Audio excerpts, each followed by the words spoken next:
Isang mapagpalang araw sa lahat ng mga kapatid ko dyan. Aking mga ulangan. Sa ngayon po ay araw po ng Friday.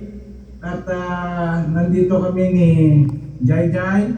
At meron kaming kasama po dito. No? Palagi siya kasama namin dito ni Jai Jai tuwing Friday. Dumadalo sa ating gawain. Siguro sa ngayon, nais ko na siya ipakilala sa inyo. Itong kaibigan ko po dito, simula nung dumating ako, naging close friend ko siya. At siya po ay si, ayan, gwapo yan, gwapo. Si Dennis Yap. Siya ay dating OFW from Dubai. At retired din siya at katulad ko. At ngayon po, marami ang mga nagawa namin. Isa siyang presidente ng aming Homeowners Association. So, nag-post kami, yun nga. So, we are praying TCF IM Philippines will be established soon. No? Magtiyaga lang po tayo, kailangan pa po natin ng mga panalangin. No? So, I don't lose hope. No? May mga expectation ako na akala ko gano'n na kadali na pagdating dito, agad-agad ay madali lang makapagsimula. Pero I believe that yung desire natin na tayo ay pagkalooban ng Lord, na magkaroon tayo ng TCFIM Philippines. Ito ay gawin ni Lord para sa atin. So mga kapatid, sa hapong ito, dito sa Pilipinas, at dyan po ay maalam po umaga dyan ngayon, ang mensahe ng Panginoon, ang din doon sa ating hima, it's about developing our right relationship with God. So ito po ay aking pinamagatan na how to have a right relationship with God. Mga kapatid, pinadala ko sa ating chat room, no? Sa ating TCFIM JEDA. Nandyan po ang PowerPoint. So kung gusto nyo sundan ang aking mensahe at nais nyo titingnan na lang dyan sa inyong device, ay pwede rin, no? So ito po ang texto natin ay kinuha ko po sa scripture ng James chapter 4 verse 8. Ang sinabi doon, come near to God and He will come near to you. Wash your hands, you sinners, and purify your hearts, you double-minded. Okay, ang Tagalog dito, lumapit kayo sa Diyos at lalapit din siya sa inyo. Kayong mga kasalanan, mamuhay kayo ng malinis, at kayong mga dalawang isip, linisin ninyo ang inyong puso. So manalangin muna tayo bago magpatuloy. Taas po natin, yuko po natin ating mga ulo at pikit natin ating mata, ang mga mata, at damhin natin ang presensya ng Diyos. Hallelujah, Father God, Lord, we bless you. We worship you, O God. You are the God of Abraham, Isaac, and Jacob. Father, in the name of your Son, Jesus, our Lord and Savior, and the presence of the Holy Spirit, we humbly come before your holy presence, O God, to lift up you, Lord, the message that you have impressed, O God, in my heart, that, Lord, this message, I believe, Lord, it will be helpful in the spiritual growth of your people, and it will strengthen their faith. Lord, I rely upon the power of the Holy Spirit. Lord, I cannot do this, O God, by my own knowledge or my own effort. But Lord, I believe that the helper, O God, the Holy Spirit is our helper. He will enable me, Lord, to speak boldly, clearly, the word, Lord, that you are going to teach to your people today. Lord, you are the one only to be glorified. You are the one, Lord, the focus of our worship, Lord, today, O Lord. Father, we thank you, God, and I claim, O God, for the victory, Lord, in this teaching, Lord. In Jesus' name we pray. Amen. Palakpakan natin si Lord. Okay. So, ang kaming mga pastor, mga kapatid, ang nasa desire ng puso namin na ang lahat ng mga ipinagkatiwala sa amin ni Lord na mga disipulo niya o mga tupan niya ay magawa namin ang aming tungkulin upang sila po ay mapalago sa kanilang pananampalataya at maging lalo pang maging maayos ang relasyon ng bawat isa, relasyon nila sa Panginoon.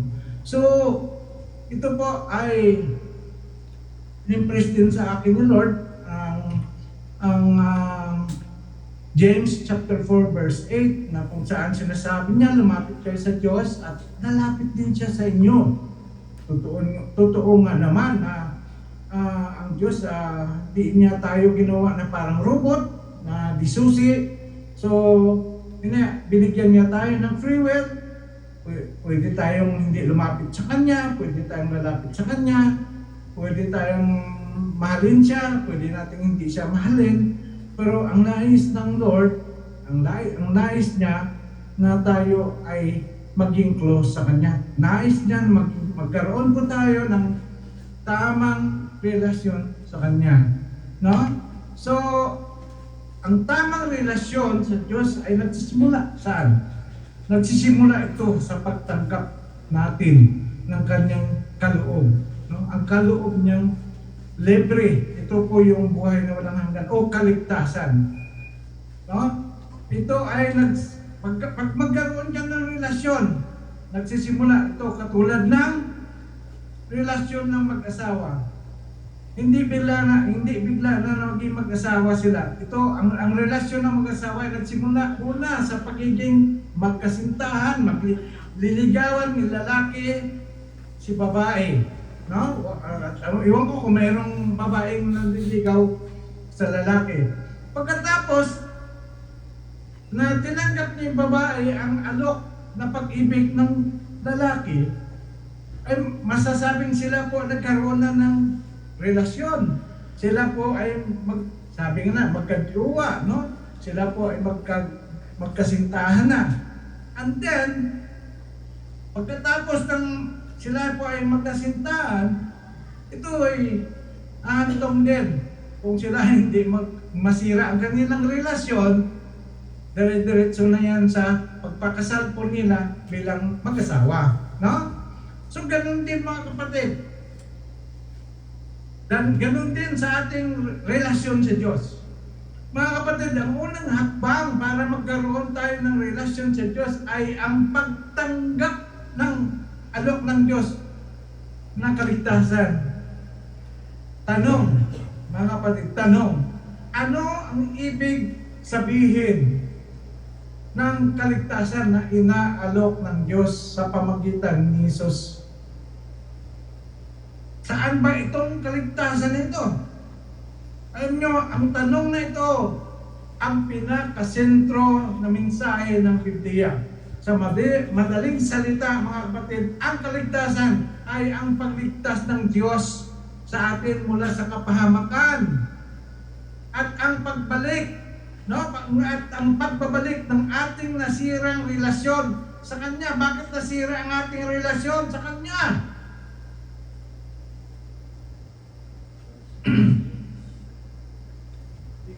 Narito ang mga sumusunod kung para saan itong kaligtasan na ito na sinasabi na. Ang kaligtasan ang kaligtasan mula sa kasalanan, kapangyarihan ng kasalanan. Kasalanan at kaligtasan from the power of sin. Okay? Hindi lang tayo niligtas sa mga maling nagawa natin, kundi sa mismong kasalanan na naghiwalay sa atin sa Diyos. Sinabi ng Isaiah 59:2. Andyan po yan sa PowerPoint na pinadala ko sa inyo. Sinabi doon, your sins have separated you from your God. No? At siyempre, alam ko marami ang nakakaalam nito. Romans 3:23. Alam ni Kuya Saldian at ni Kuya Jipoy at marami pang mga kapatid dyan. No? Na alam ko ang mga Bible verses about salvation. Ano nga sabi dyan? Sapagkat ang lahat ay nagkasala. Lahat tayo po mga kapatid nagkasala. Kahit ako nagkasala. No? At dahil yung kasalanan na yan mga kapatid, yan ang dahilan na tayo ay napahiwalay sa presensya ng Diyos. No? Sabi nga, sapagkat ang lahat nagkasala ay nagkasala at walang sinumang nakakaabot sa kaluwalhatian ng Diyos. Ang ibig sabihin mga kapatid, iniligtas tayo ni Jesus para hindi na tayo maging alipin. Hindi tayo maging sunod-sunuran sa paggawa ng mga masamang gawi o bisyo. Binibigyan niya tayo ng bagong puso at bagong simula.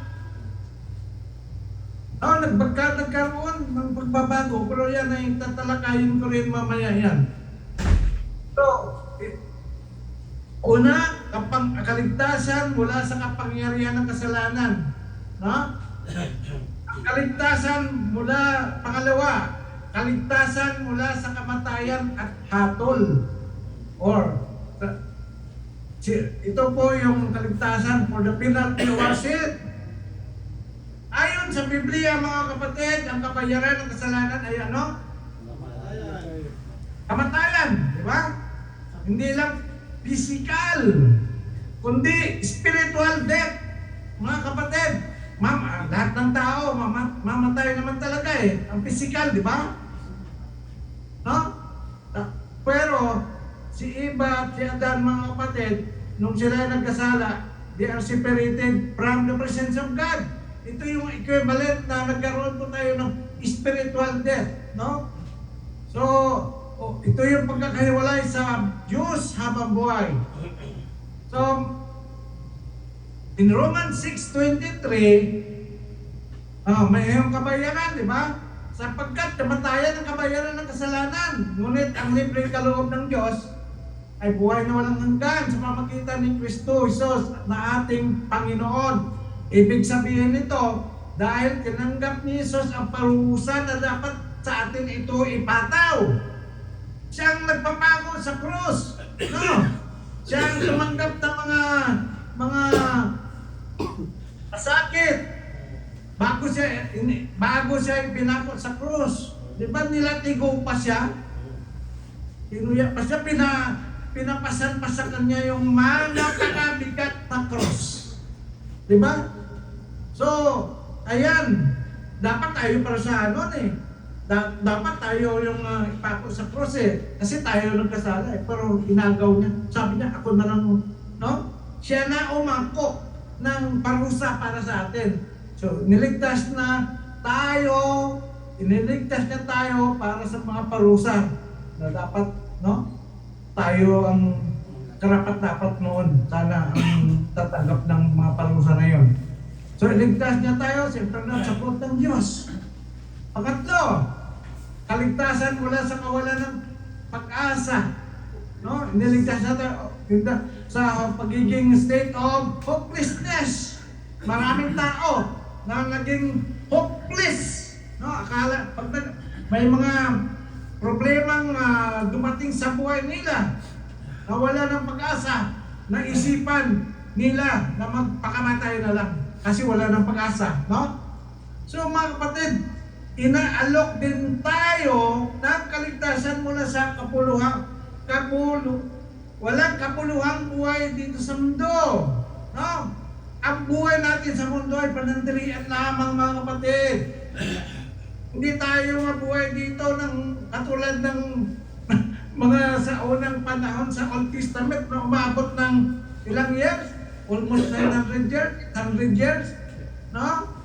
Sa ngayon po, Ang average life expectancy ng mga Pilipino, mga kalalakihan sa Pilipinas, 72. Ang mga 72 pala sa mga babae. Ang mga lalaki is 70. No? So pag lumagpas ka na dyan sa life expectancy na yan, mga kapatid, that is bonus. Bonus na po natin yan. No? Kaya napakalaga na tayo po ay mamuhay na mayroong kabuluhan. No? Ang natitirang buhay natin sa mundong ito, gamitin natin sa mga makabuluhang pamumuhay. Sinabi ni Jesus Christ sa John chapter 10 verse 10, na parito ako upang ang mga tupa ay magkaroon ng buhay, tayo yung mga tupa. Diba? Magkaroon po tayo ng buhay. Isang buhay na ganap at kasiya-siya. No? So, ibig sabihin nito mga kapatid, iniligtas tayo ni Jesus mula sa kalituhan at kawalan ng direksyon. Nung hindi pa natin nakilala si Jesus Christ, walang direksyon buhay natin. No? Tayo po ay namumuhay ayon sa galaw ng mundo. No? Ibinabalik niya tayo sa original nating layunin. No? Yung nais niya. Nais niyang tayo po ay mamuhay ng kasiya-siya. Okay. So, yan. Bakit kailangan natin si Jesus, mga kapatid? Isipin mo ito, mga kapatid. Isipin ninyo ito. Ang tao ay parang nalulunod sa gitna ng dagat. Hindi sapat na turuan lang tayo kung paano lumangoy. No? Sa pamagitan na halimbawa ng utos o reliyon. Kailangan natin ng tagapagligtas na tatalon sa tubig para hanguin tayo. So, si Jesus, ang lifeguard natin. Ang ginawa niya sa cross, ang nagsilbing tulay. Si Jesus, ang kumuha ng ating dumi. Ang dumi na ito is ang kasalanan natin. No, He will make us white as snow. No? So, nilinis niya tayo. So, ibinigay niya sa atin ang kanyang kalinisan o yung tinatawag na righteousness. No? Pero mga kapatid, mayroon itong siyempre, ang pangako ng Diyos, mayroong kondisyon. Di ba? Ang sinabi sa John 3:16, for God so loved the world that He gave His only begotten Son, that ito yung kondisyon, that whosoever, yan ang kondisyon, that whosoever believe in Him shall not perish. Ito yung pangako niya. Shall not perish, but have an everlasting life. So, ang kondisyon, believe in Jesus Christ. No? Ito yun. Sa Ephesians chapter 2, verse 8 and 9, sinabi niya, for it is by grace you have been saved through faith. And this is not from yourselves. Hindi ito dahil sa ating pagsisikap, paggawa ng mga mabuti. Sabi niya, it is the gift of God. Regalo, kaloob, not by works. Yung sinabi ka na kanina na hindi dahil sa mga ginagawa nating mga magandang bagay na pwede natin ipagmalaki, na pwede natin sabihin, nagbibigay ako, Diyos, ng pera sa charity organization, nagtutulong ako sa aking kapwa. No? Ang sinabi ng Ephesians 2:8 and 9, no? It is not by ourselves, from ourselves. It is the gift of God, not by work. So that no one can boast. Hindi natin pwede ipagmalaki ang good works natin. Huh? So, ito, pinakita ng Diyos ang kanyang katapatan at pagmamahal sa atin. John chapter 14 verse 6, sinabi niya, I am the way and the truth and the life. No one can come to the Father except through me. So kailangan natin si Jesus kasi bakit? Hindi tayo makaparoon sa Ama, maliban sa Kanya. No other way. Only through Jesus Christ. Kaya nga, pinadala niya kanyang mahal na anak. Dito, no? Bugtong na anak niya. Pinadala niya dito sa lupa dahil sa kanyang pagmamahal. No? So, dumating si Jesus para ibalik ang ating nasirang relasyon sa Ama. Sa pamagitan ng kanyang kamatayan sa cross, mga kapatid, nagkaroon tayo ng pagkakataon na makalapit muli sa Diyos. No? Yun nga sabi ko kanina, na patutuo, nagpapatunay na talagang ang pagmamahal sa atin ng Diyos doon sa Romans chapter 5 verse 8. But God demonstrates His own love for us. No? In this, while we were still sinners, Christ died for us. Nung tayo po ay makasalanan pa, hindi pa natin siya kilala, namatay na siya para sa ating mga kasalanan. No? Hindi tayo naligtas dahil mabuti tayo, naligtas tayo dahil mahal tayo ng Diyos. So ano ba yung hakbang? Ano yung hakbang natin? Ano ba yung gagawin natin para tayo magkaroon ng relasyon sa Diyos? Number 1, kailangan natin magsisi sa ating mga kasalanan, repentance, o pag-amin na kailangan natin ng Diyos. No? Kailangan natin ang Diyos at pagtalikod sa maling landas. Alam nyo mga kapatid, mahirap gawin ang pagsisisi kung hindi natin inaamin na tayo ay nagkakasala. Diba? Mahirap magmingi ng tawad kahit sa kapwa natin tao. Kung hindi natin na-realize na ang ginagawa natin o yung ginawa natin sa kanya mali. Di ba? Kapag nalaman, di tama ang ginawa ko sa kanya, nararapat lang na ganun ginawa ko sa kanya. Di ba? So ganun din, minsan kapag katulad ng nangyari doon sa prodigal son. No?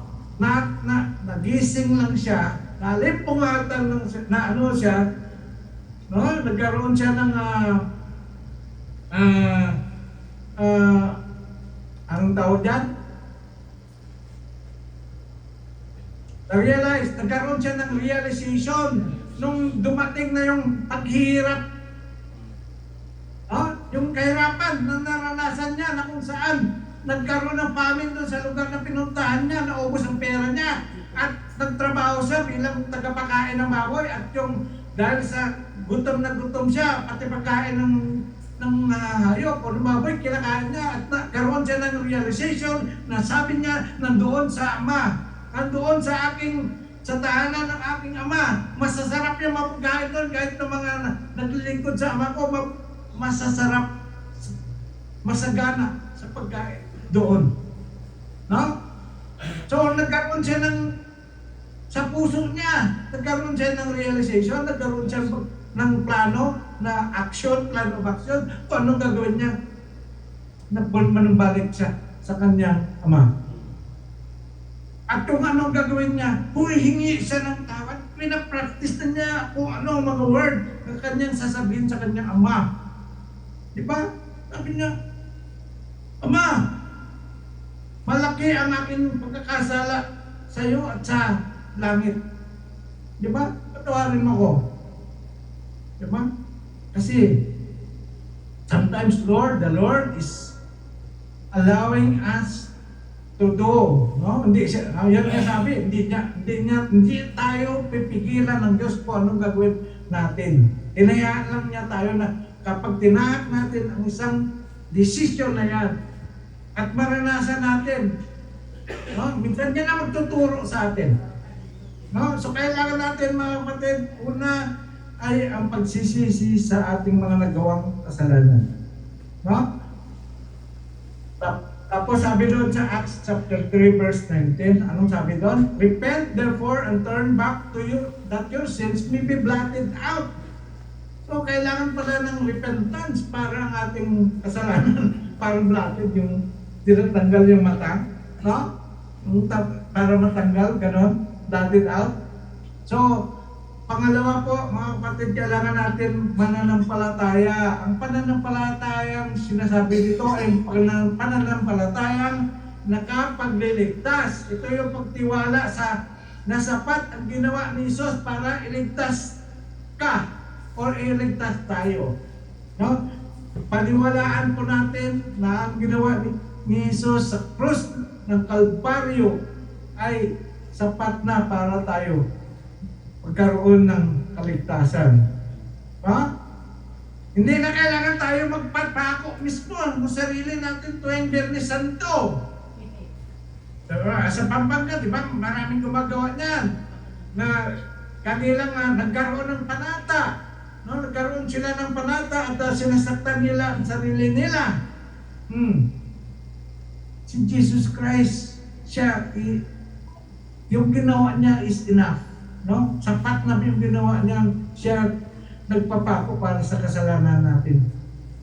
No? Pangatlo, kailangan nating tanggapin si Jesus bilang ating Panginoon at tagapagligtas.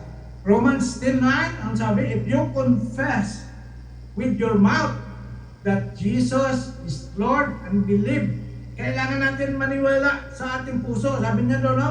And believe in your heart that God raised Him. Raise Jesus from the dead, then you will be saved. No? At isa pa, ang pag-surrender natin ng buhay natin sa Diyos. We surrender our life to God. No? Mga kapatid, hindi mo makilala ang Diyos kung hindi mo tinanggap si Kristo sa puso mo. Ang kaligtasan ay hindi lang tungkol sa pagpunta sa langit, mga kapatid, pagdating ng mga araw. Ito rin ay tungkol sa pagpasok ng langit sa ating puso ngayon pa lang. So, yan ang unang hakbang para magkaroon ng tamang relasyon tayo sa Diyos, ang pagtanggap sa alok ng Diyos na kaligtasan. No? Pangalawa, ang tamang relasyon sa Diyos ay lumalago sa pagmamahal. No? Sa pagmamahal natin. Sinabi ni Jesus Christ, ito po yung buong buwan ng February, love ang ating topic, no? Pero ulitin ko. Matthew chapter 22 verse 37. Ito is the greatest commandment na sinabi ni Jesus Christ, no? Love the Lord your God with all your heart, soul, and mind. Diba? Naalala niyo yan? Yung preaching ko nung nakaraan? Ito yung utos niya, the greatest commandment. Ang mahalagang utos ay mahalin ng Diyos. Hindi sinabi ni Jesus, serve God with half your heart or serve God 50%, unos-unos. Sabi nila ni Jesus, love me with all your heart. Hindi unos-unos. Mga kapatid, ang tunay na relasyon sa Diyos ay hindi napipilitan. Ito ay nagmumula sa pagmamahal. Kapag mahal mo ang Diyos, gusto mong lumapit sa Kanya. Di ba? Katulad lang yan ang pagmamahal mo sa iyong girlfriend, bago pa lang yung girlfriend mo o boyfriend, gusto mo malapit ka palagi sa boyfriend o girlfriend mo. Gusto mo palaging kausap siya. Minsan nagpupuyat na kayong dalawa sa pag-uusap kasi nagmamahalan kayo. Di ba? So ganun din ang ating Panginoon, gusto mong lumapit sa Kanya. Kasi kahit sa hindi girlfriend, kahit sa mga friend mo, no? Sa mga kapatiran mo, gusto mo palagi makakausap yung mga kapatiran mo. Di ba? Gusto mo palagi makakausap yung pastor mo. Kasama mo sa ministry. Kasi mahal mo siya, di ba? So gusto mong, gusto mong nagkaroon ka ng pagnanais na makakausap palagi ang Diyos. No? Gusto mong sundin siya. 1 John 5:3, sinabi doon, this is love for God is to obey His command. No? Hindi sapat ang salitang, I love you Lord. I love God. Ang tunay na pagmamahal sa Diyos ay nakikita sa pagsusunod, pagiging obedient sa Kanya. Yan ang pangalawa.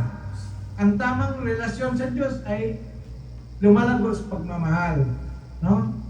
Ng mananampalataya. No, dapat ano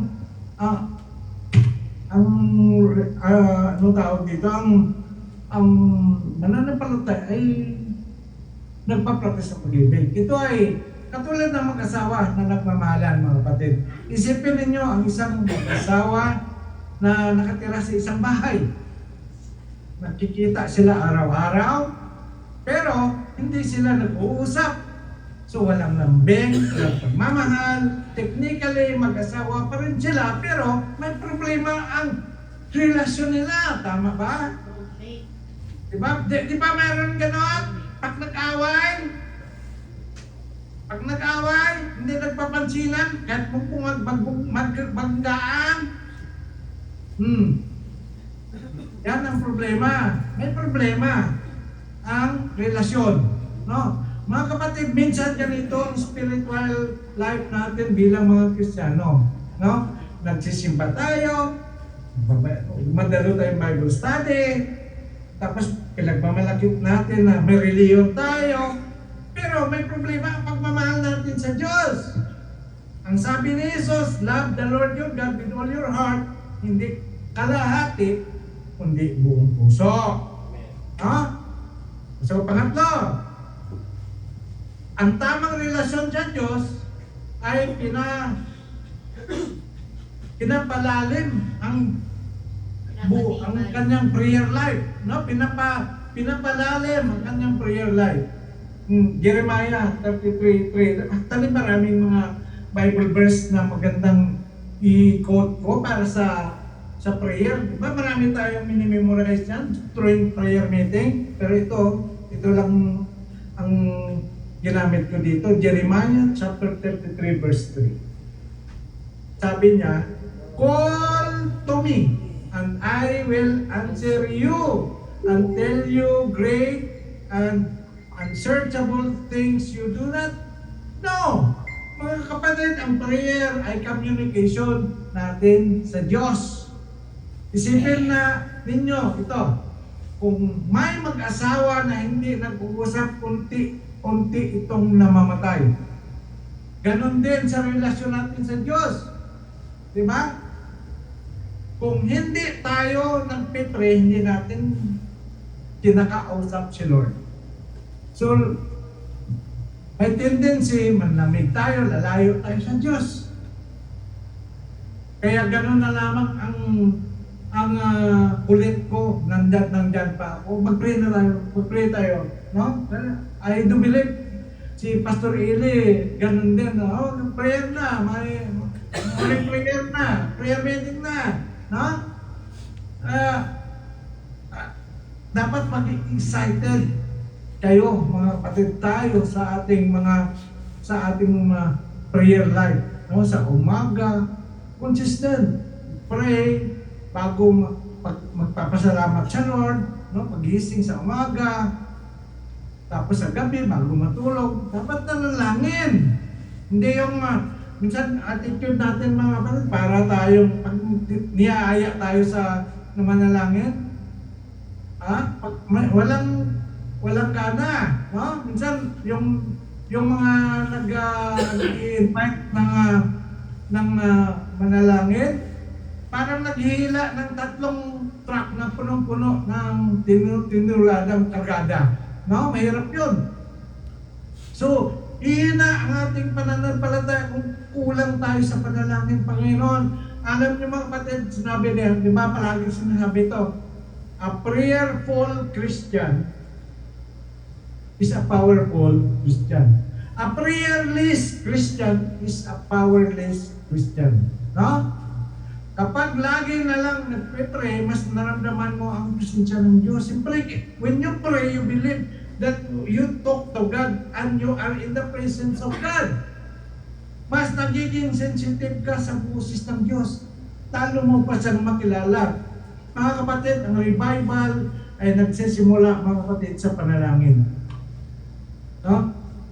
Katulad ito ng isang OFW, no? Isang amang OFW.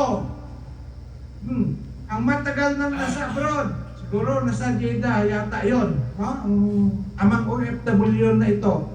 Ang anak niya na nasa Pilipinas, tuwing gabi, naghihintay ang anak ng video call mula sa kanyang tatay. Bakit? Dahil mahal niya ang kanyang ama. So mga kapatid, ganun din ang prayer. Ang prayer ay parang tawag ng anak natin. O tayo. Parang tawag natin sa ating amang nasa langit. Kapag walang problema, ito yung reality mga kapatid. Kapag walang problema, hindi lumalapit sa Lord para manalangin. Nasa blessing, nasa state of blessing, nasa state of peace and joy. So, wala. No, di ba?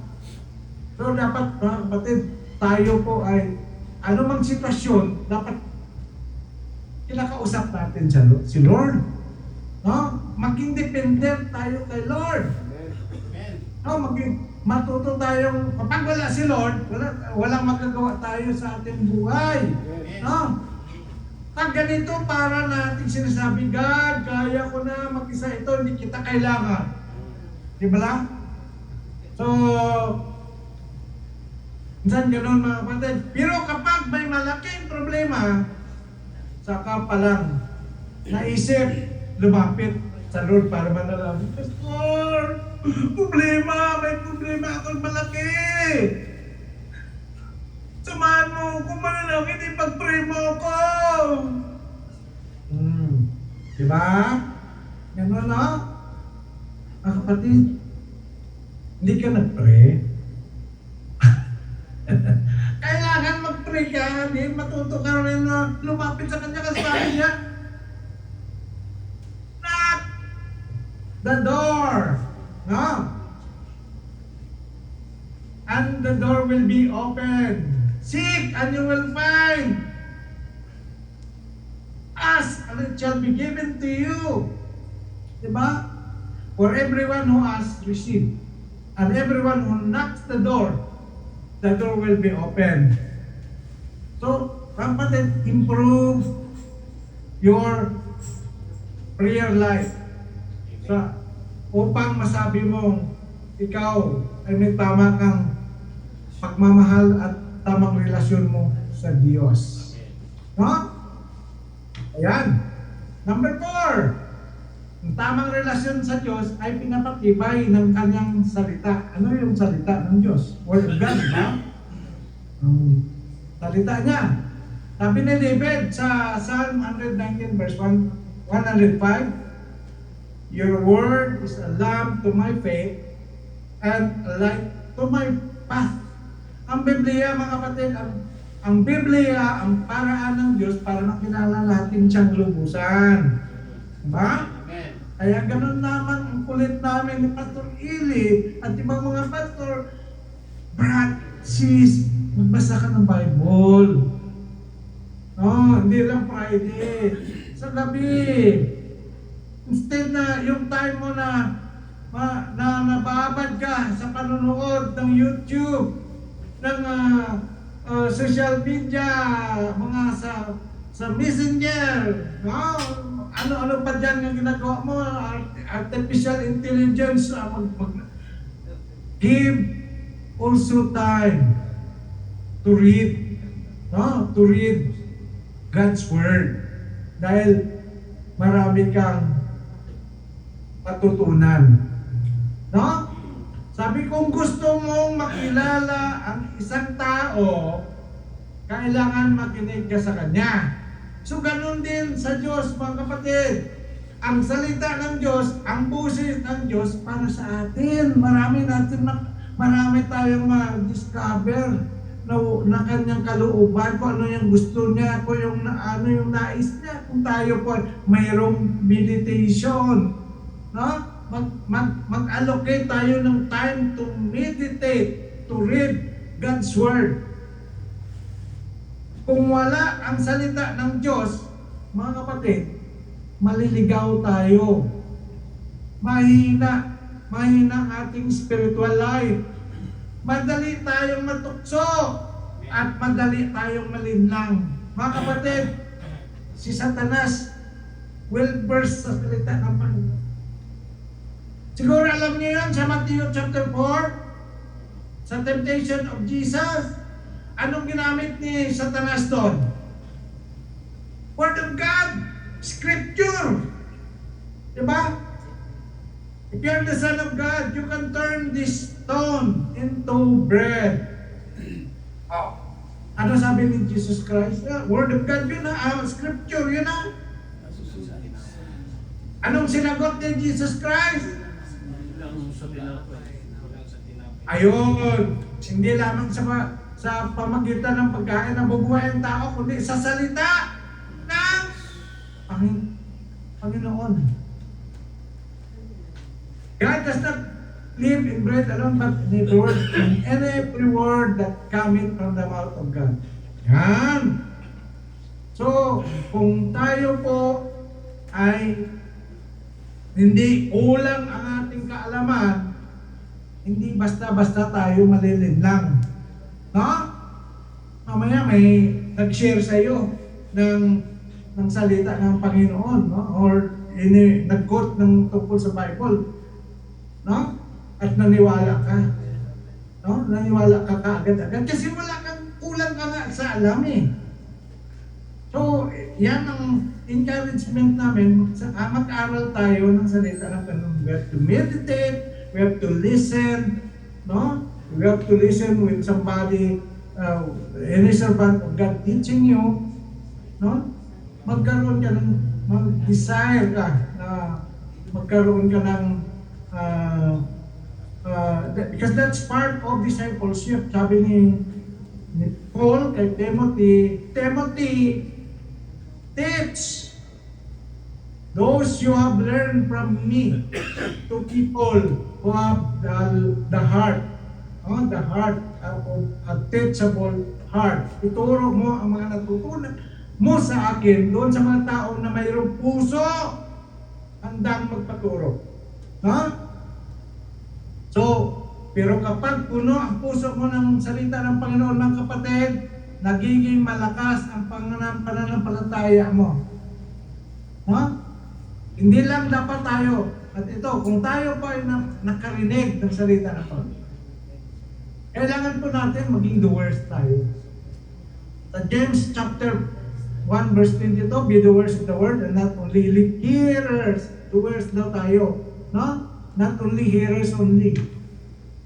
So, ito mga kapatid, ito ay parang isang flashlight, no? Na sa madilim na daan. Isipin ninyo, mga kapatid, na naglalakad kayo sa isang bundok. Halimbawa, imagine ninyo, naglalakad kayo sa bundok gabi. No? O isang daan na naglalakad ka. Hindi ka pamilyar sa daan niya. No? Walang ilaw, madilim ang paligid, pero may hawak kayong flashlight. Hindi man ito nailawan ang buong lugar, pero nailawan ito ang susunod na hakbangan mo. Di ba yun naman talaga ginagamit natin ang flashlight?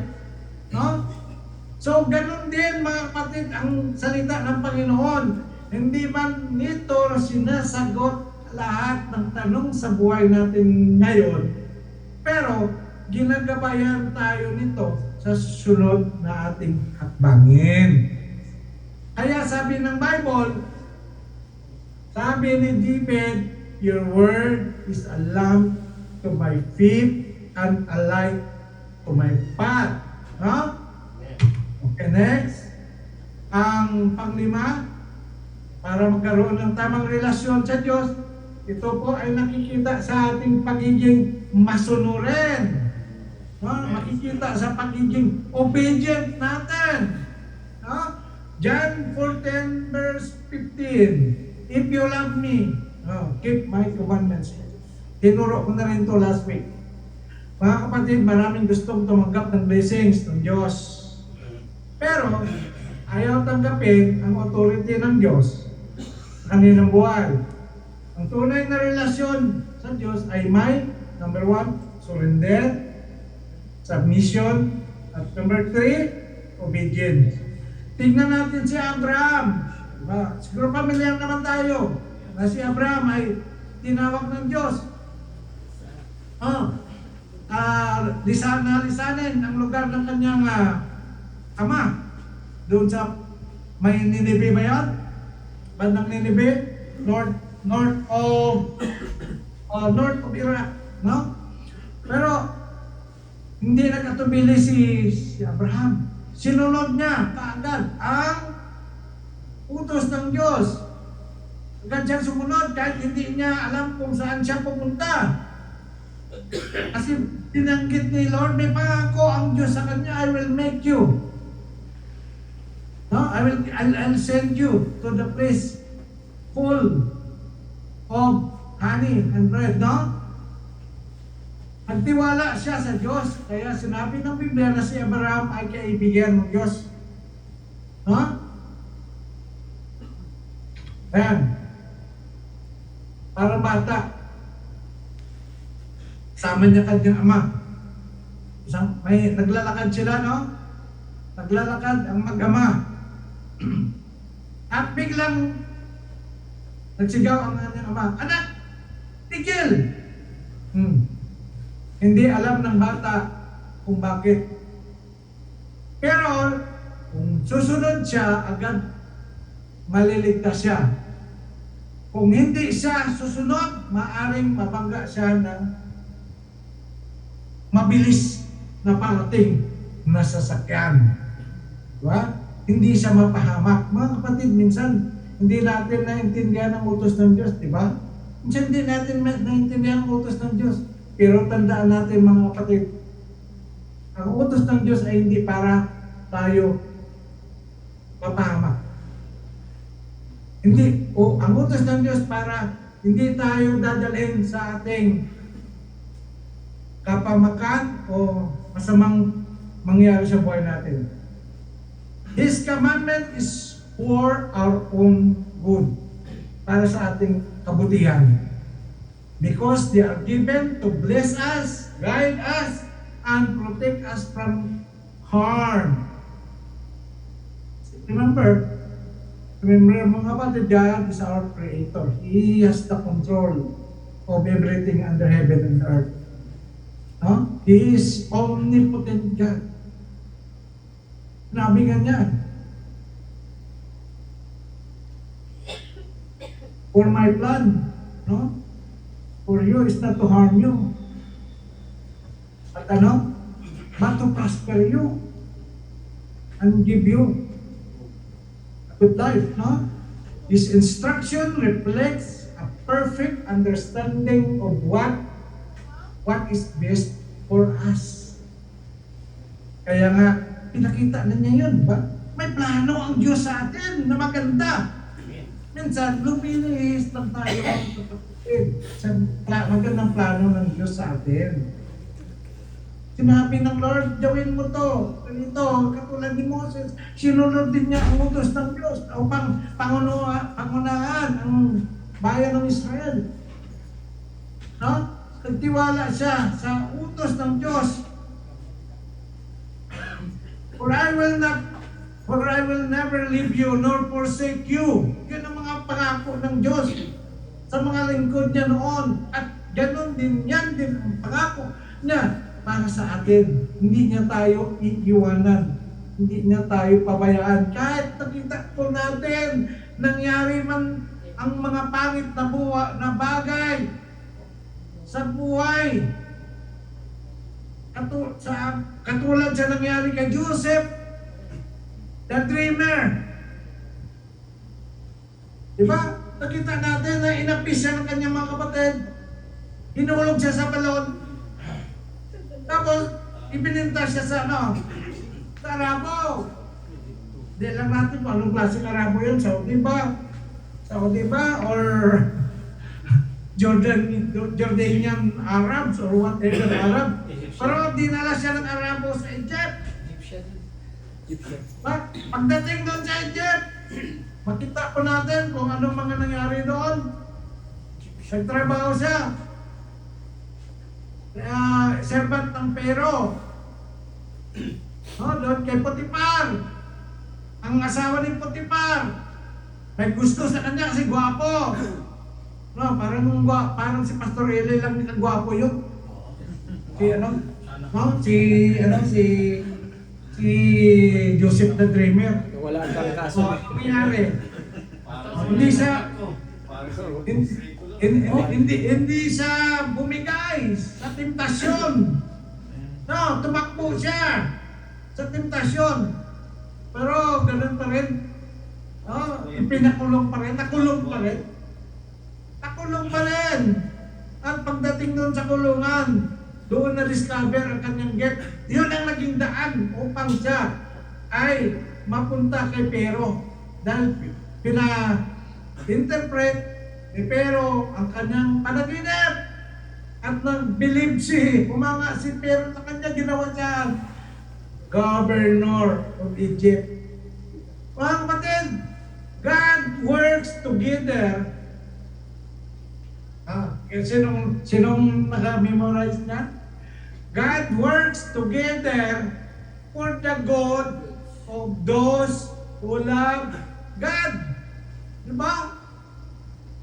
God works together. Minsan mga kapatid, kahit sino pa yung naalala yung nakaranas ng matinding pagsubok sa Biblia?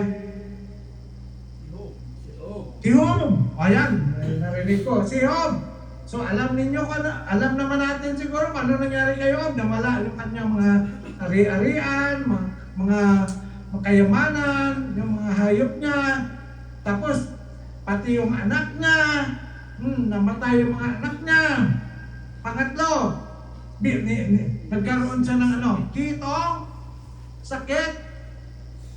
Pero hindi, gusto ko linawin. Hindi bigay ni Diyos, hindi binigay ng Diyos ang mga sakit na yon or yung mga nangyaring pangit sa buhay niya. Inalaw lang mo ni Lord. No? Ang gumawa nun, walang iba si Kristo tanin. Kasi nagkaroon sila ng parang pustahan, no? Kaya lang naman tapat yan si Job kasi mayaman siya, halos nandiyan sa kanya. Tapos hindi pa rin bumigay si Job, di ba? Hindi nagbago ang kanyang pagiging loyal, pagmamahal sa Diyos. No?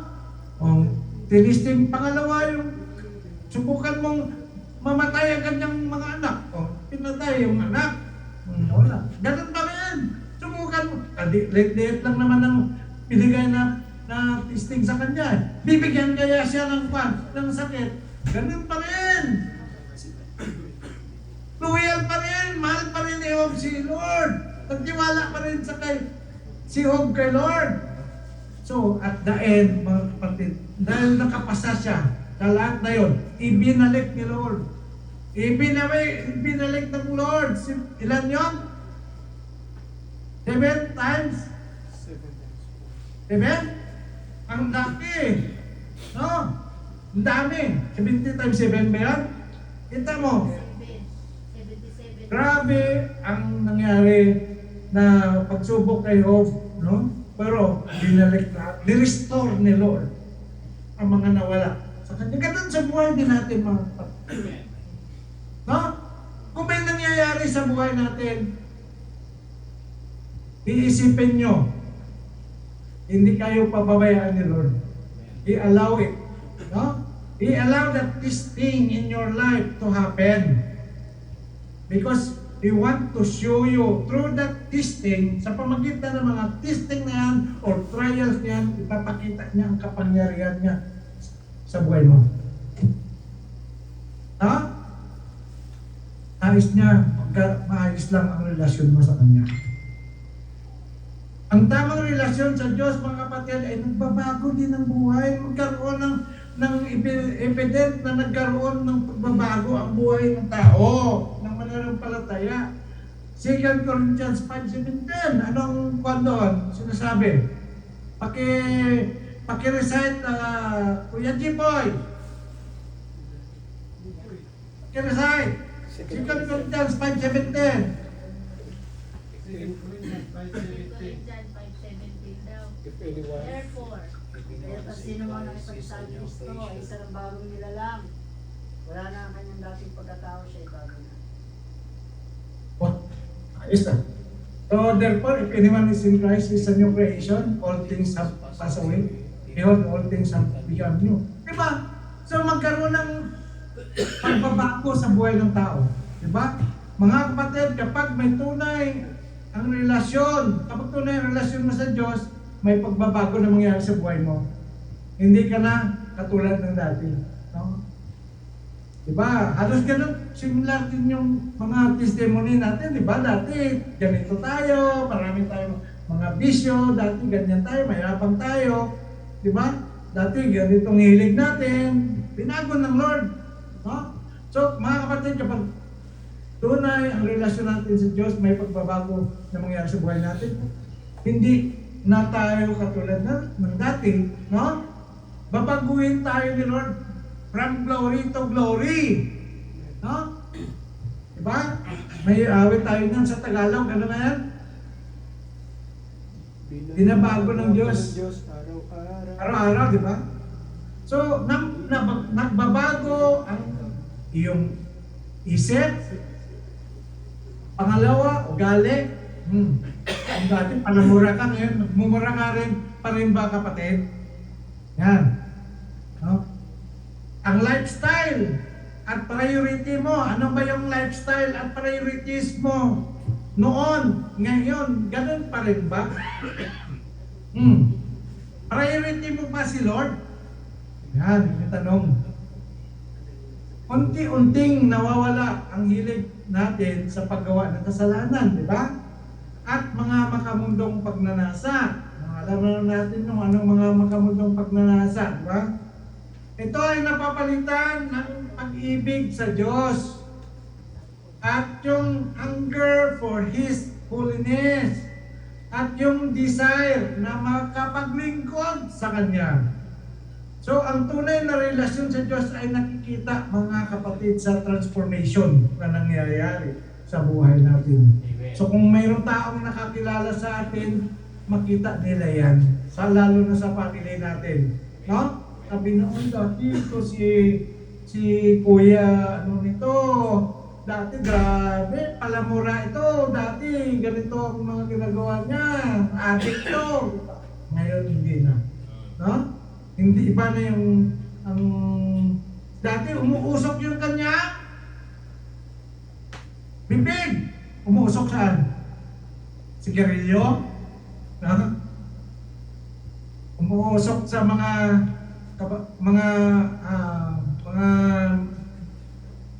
salitang malalaswa at iba pa. No? So ngayon, binago ka na ng Diyos. Hindi na ganun. No? Kasi, you're a new creation.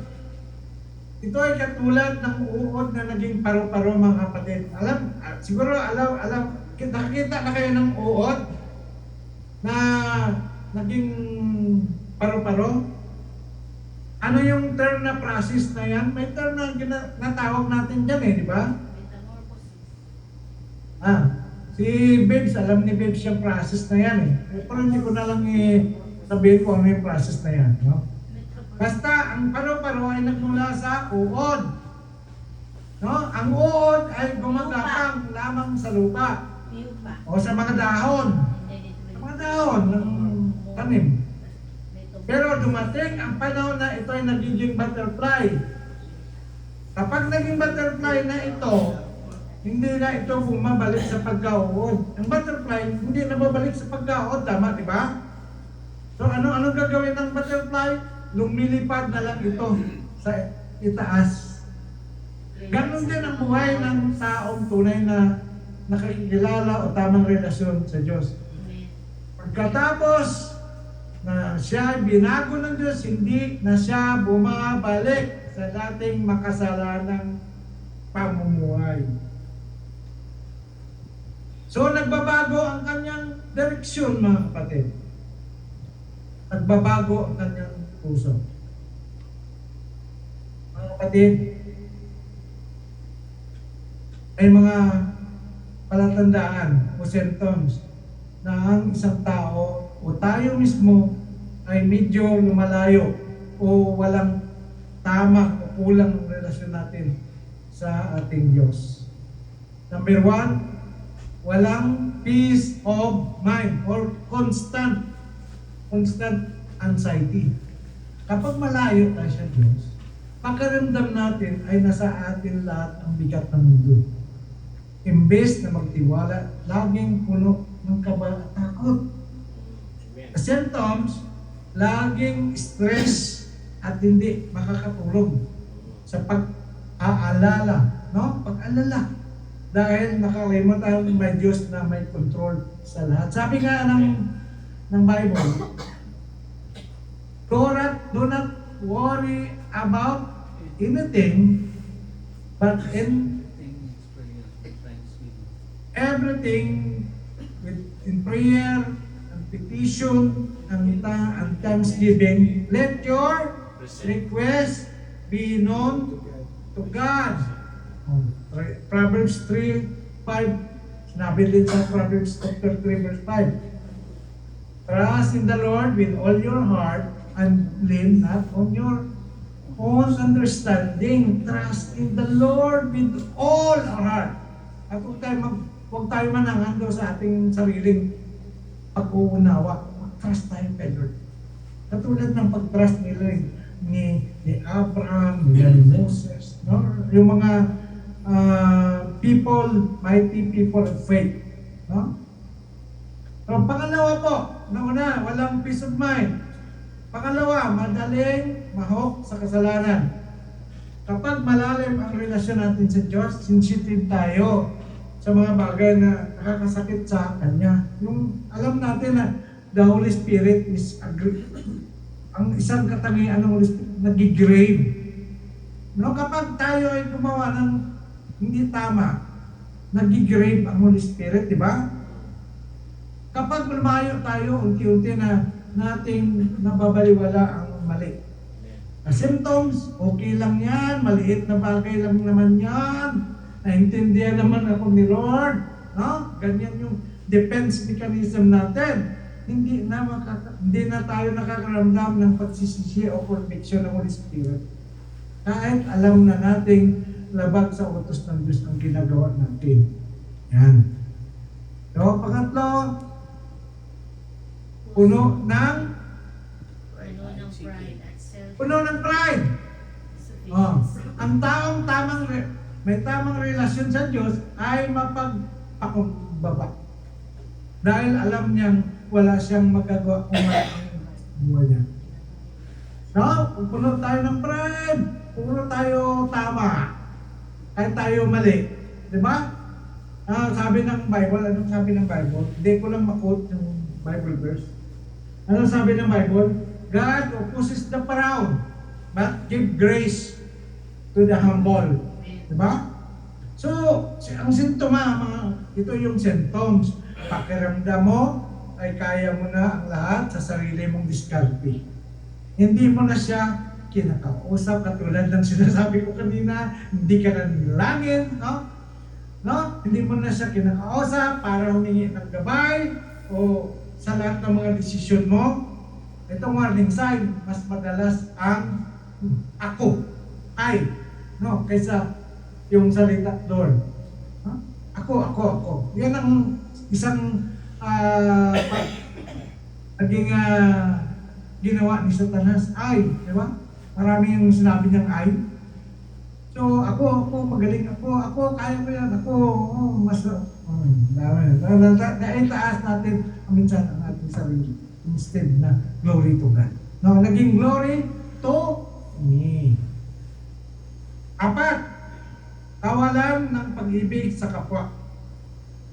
Or ito yung pinatigas na nagkaroon ng katigasan ang kanyang puso. Sinasabi sa Biblia na ang pag-ibig sa Diyos at pag-ibig sa kapwa ay laging magkasama. Kasi yun yung sinabi sa greatest commandment, di ba? Sa New Testament, sinabi ni Jesus Christ, love the Lord your God with all your heart, with all your soul, with your strength. Di ba? And ang pangalawa niyang sinabi, love your neighbor as yourself. Dahil Nung nakaraan, binanggit ko rin yun. Ginood ko rin yung sinabi ng Biblia.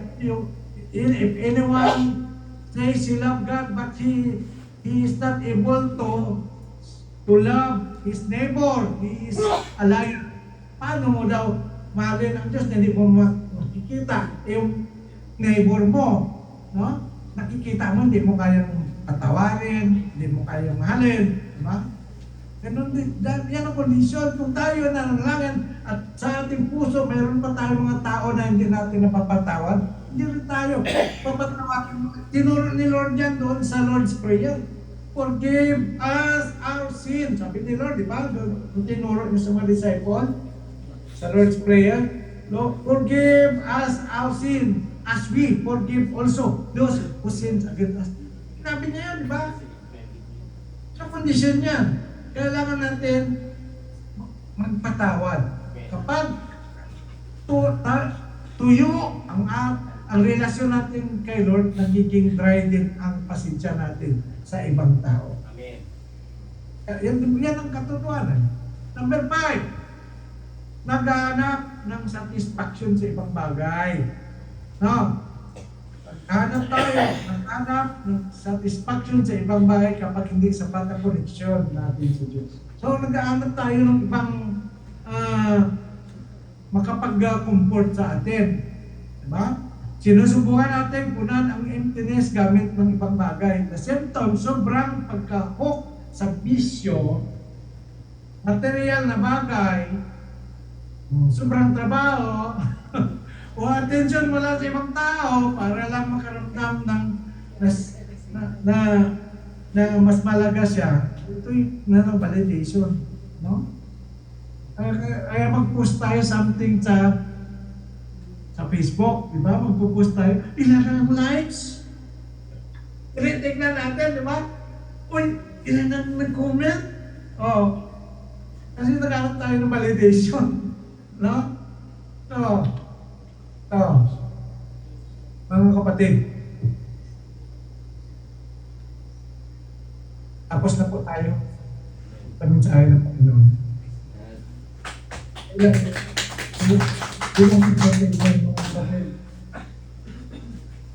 Tanungin natin ang ating sarili ngayon. May relasyon ba talaga ako na maayos sa Diyos? Tama ba ang relasyon ko sa Diyos?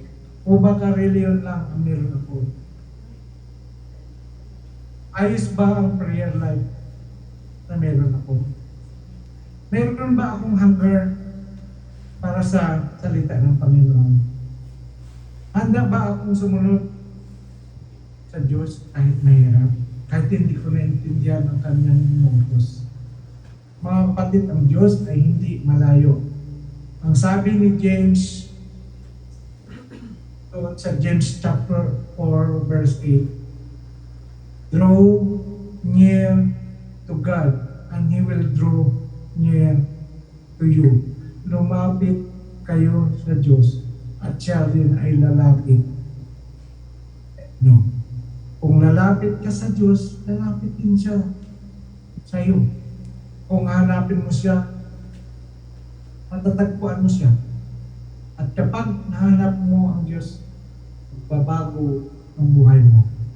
So, ito ang salita ng Panginoon. Palakpakan natin si Lord. We pray, Lord, thank you, O God, sa hapon ito, O God, Lord, sa araw na ito, na kung saan, Lord, ibinigay mo sa amin ang mensahe, Lord, na kailangan namin, Panginoon. Tunay na, O God, Lord, na dapat namin ayusin, Panginoon, ang aming relasyon sa iyo. May mga pagkukulang kami. Kaya, Lord, sorry. Lord, humingi kami ng tawad, Lord, sa mga pagkukulang namin. We believe, Lord, that your mercy yours forever. You are the forgiving God. You're the loving God. Hindi mo kami, Panginoon, Lord God, in spite of our many failures, in spite of our many trespasses, O God, but your love for us never changes. We ask the Holy Spirit, Lord, to help us, O God, to help us overcome, Panginoon, Lord God, in our weaknesses. Help us, Lord, in times, O God, of sadness, in times of temptation, in times of any trials, Lord, that we encounter in our life. Be there for us, O God. You know, you are God. You are the God who is able. You are the God who is omnipotent. You are the God who is all-knowing. You are the God, Lord, who is omnipresent. And in you, Lord, nothing is impossible. So Lord, help us always, Lord, that we draw near to you. So that we will know you more, O God. It will, by reading your word, by studying your words, by hearing your word, O God, and make it into practice, it will strengthen our faith. Father, I pray, Panginoon, sa lahat ng mga kapatid na kikinig sa oras na ito ng iyong salita, O God, bless, release, open the windows of heaven, and let all of them, Lord, receive blessing from you, not only in material things, but in every aspect, O God, of their life, Lord.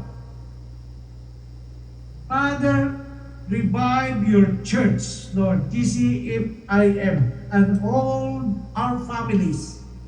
In spite of God, of what is happening in the world today, while there is war, there is problem between U.S., Israel, and Iran. The economy, O God, sa buong mundo is affected, Lord. We pray, Father, na matigil na itong problema ito, God. We pray, Lord, that you will touch, Lord, the leaders of this nation, O God, the leaders of Israel, the leaders of you, Lord, of U.S., O God, si President Trump, Lord, at ang leaders ng Iran, Lord, that they stop, Panginoon, this conflict, Lord. Yes, sir. We believe, Lord, ang aming government, then, Lord, they will find, Lord, a resolution to help is, Lord, the economic Panginoon, Lord God, the affected sectors of our society, O God. The gasoline prices, Lord, it's double digit, Lord, na na-increase, Panginoon, elevated, O God, from 51 and now naging 73. But Lord, we believe, Lord, that you are the Jehovah Jireh.